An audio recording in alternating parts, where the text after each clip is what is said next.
Good morning, students.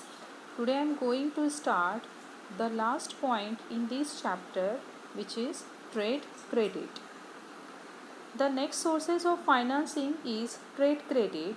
This is nothing but extension of credit by one trader to another trader. Okay, so let's understand the first what is the meaning of trade credit. Meaning of trade credit: no business can be run without credit. Credit is the soul of business. Trade credit financing is major sources of short-term financing. It means that companies purchase goods and make payment after a certain period. This credit period allowed or extended to the company is called trade credit, and the people who extend the trade credit are the trade creditors of the company. The credit is considered as a soul of the business, and no business can run without credit. The manufacturer, wholesalers, and suppliers, they all are called trade creditors. They sell tangible goods to other business concern. Tangible goods means the goods that we can see, touch, and feel on the basis of deferred payment. Deferred payment means future payment. These trade creditors sell the goods on the basis of deferred payment, that is, the future payment credit is extended by them with an intention to increase the sales. Because they will not provide credit facilities, then it could be difficult for them to increase their sales. So, with an intention to increase the sales, every business organizations provide credit facilities to its customers.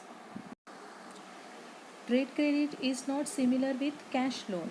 Therefore, credit sale of goods and services has make a payment after certain period. Once the goods delivered by the supplier to the customers and the payment is paid after the certain period of time, it is called as a trade creditors. Smaller companies with limited cash in hand often rely on trade credit to make inventory purchase on a regular basis. Trade credit has benefits to both the buyer and seller. These sources of finance considered to be a very easy kind of credit, and it is obtained with signing of any debt instrument. It is readily available as with you can discuss with the supplier, and according to them they will be providing credit facilities. It is the cheapest method because no interest has to be paid on, and you can immediately avail these facilities. The supplier usually allow for 30 days or more for making the payment.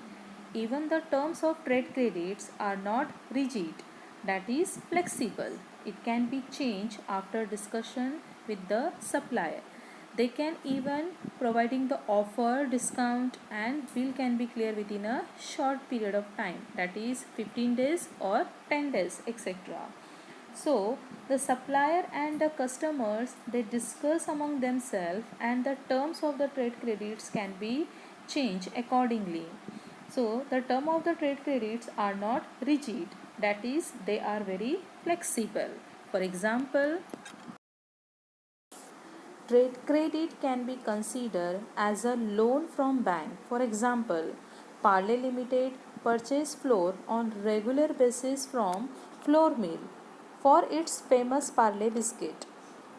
The purchase terms are such that the Parle needs make the payment after the 3 months from the date of purchase.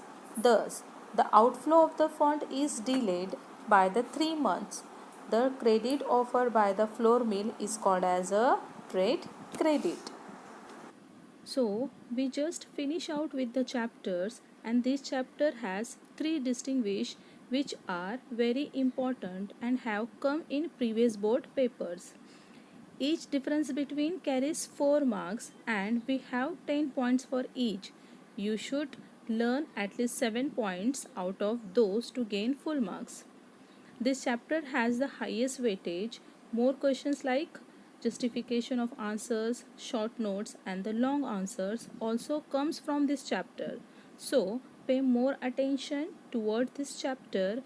In case of any doubt, let me know and clear. Thank you.